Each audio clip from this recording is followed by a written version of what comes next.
everyone. First of all, a very happy monsoon. As you all can see that rain gods have been showering in Mumbai since past 3 days, and across India also we have now witnessed healthy rainfall. So the good news is we are just 3% away from the normal monsoon. As against all the predictions being made by the SkyMet and other weather companies that we would be facing an El Nino effect, but now though we started late with the monsoon, but I think we have coped up very well, and now we are just 3% away from the normal monsoon. So this augurs very well for all the rural theme based stocks like FMCG and NBFC sector. And as we have seen, most of the FMCG companies did report very good set of numbers. Yesterday, on Friday, ITC had come out with the numbers, and I think this is the third time in a row ITC is reporting, even from the non-cigarette side, a very healthy set of numbers. And if we look at Asian Paints, Marico, all these companies have reported a very good set of volume growth during a consumption lackluster period, supported by positive management commentary, which is very rare. So I feel ITC, Asian Paints, Marico should definitely be bought at current correction, in the current correction at current market price. Even if we look at the NBFC space, I think Bajaj Finance also augurs a very good buy currently, because we have seen that despite the kind of fall that Bajaj Finance has witnessed, it is not just able to break its 3000 mark, and I feel that current price, at 3100 to 3200 is a very lucrative buy, and once market starts picking up, we would definitely see Bajaj Finance would be the first one to rally. As a result, the risk reward ratio in Bajaj Finance is very favorable. We have also seen banks reporting numbers, and two large cap banks, SBI and Axis Bank, came out with the result, and both the banks failed to deliver good set of numbers.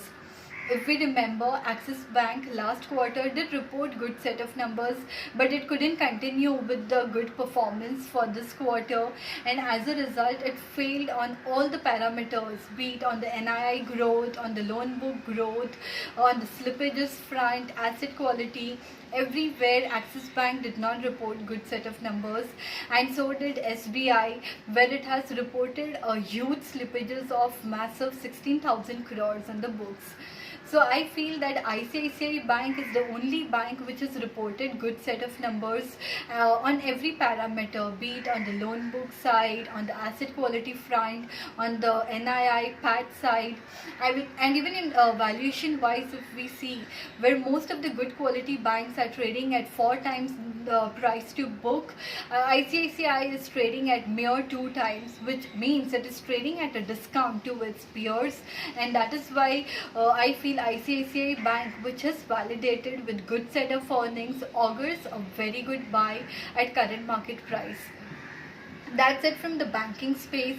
Now if we see the next week, RBI is going to have its MPC meet, and of course we feel that there would be at least 25 bips rate cut, because we have a dual benefit.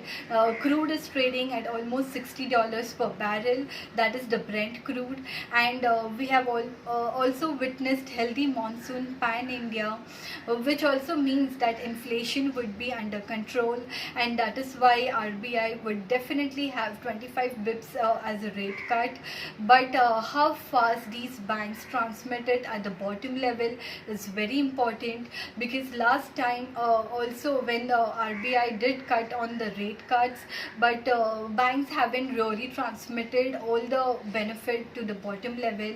So transmission remains the core rather than mere slashing of the rate cuts. So I feel though we would have a cheer on this note of RBI cutting down the rates, but the cheer wouldn't be long lasting, because we have our own set of fresh issues, that is the Kashmir issues. We already had the FPI surcharge issues, and now we have the Kashmir issues.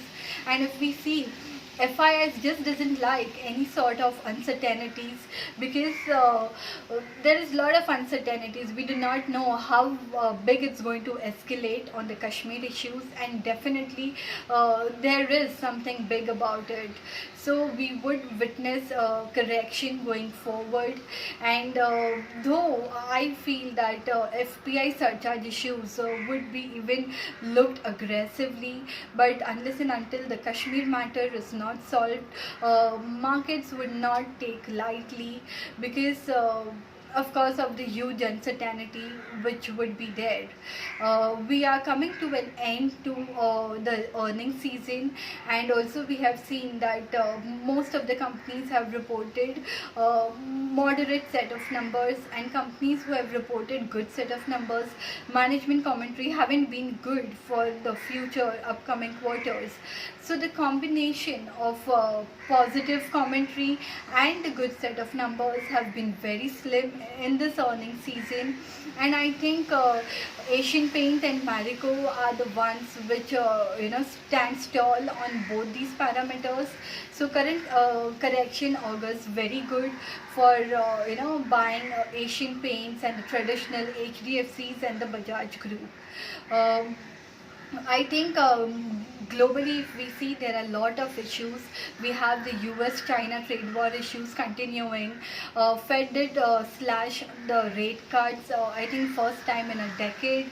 But of course, Fed have indicated that their economy is growing at a very healthy pace, and that is why further rate cuts looks little slim.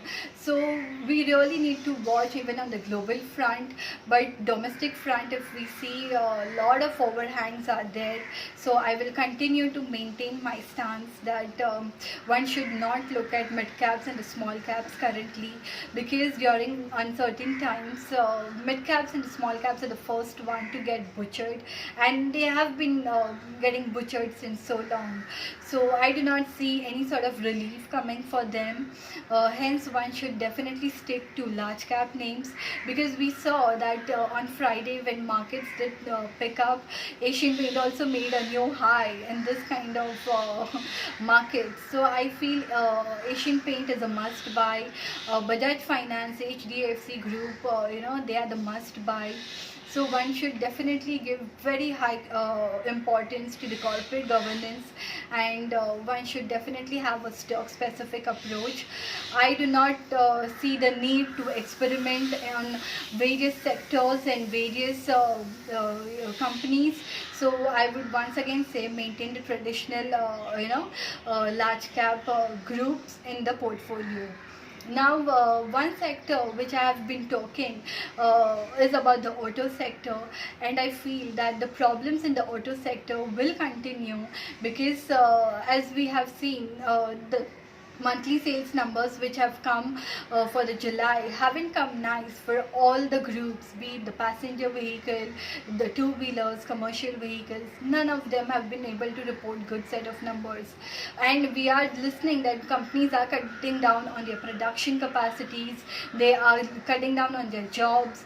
So with all these kind of negative news, of course there would be no aggressive productions, and there would be of course higher inventory level, no demand with the kind of push government has given to the electric vehicles. So I feel that auto sector is an complete avoid, and only from the auto sector we have seen Bajaj Auto has reported good set of numbers, and until July Bajaj Auto has been reporting positive volume growth, and even in the month of July, where every other companies have been degrowing between 25 to 30%, I think Bajaj Auto has degrown by mere 5%, which is very positive. So I would recommend Bajaj Auto as the only auto stock from the auto companies. I think that's it in this video. If you enjoyed watching this video, do like the video, subscribe to my channel and share this video, and thanks for watching it.